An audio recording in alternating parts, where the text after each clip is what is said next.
Today we're going to go over how to repair stripped out screws in a Masonite adjustable rail. Step one is to remove the original rail.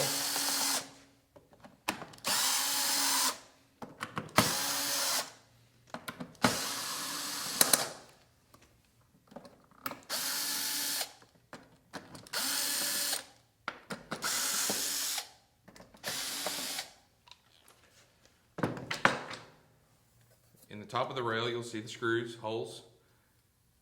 Locate the one that's stripped out. Take your drill bit from the kit that's already marked to the depth that it needs to be drilled out.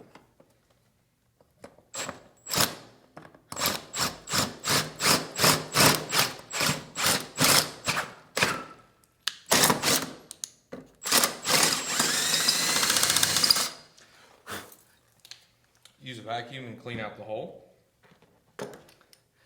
Take the threaded rivet kit, insert the threaded insert on the end of the rivet gun. Slide it in the hole until it's bottomed out. Using both hands, compress the rivet nut.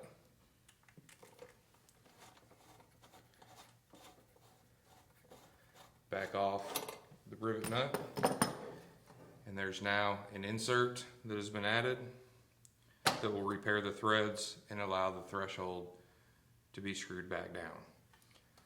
If there's more than one, go ahead and do all of them while you're there. Take your threshold, line your screws back up, and start it back in.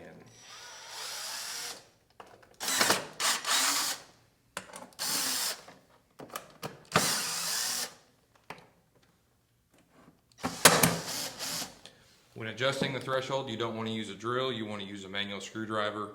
Screw it all the way down and adjust it to specifications to make sure that it's properly sealing against the door.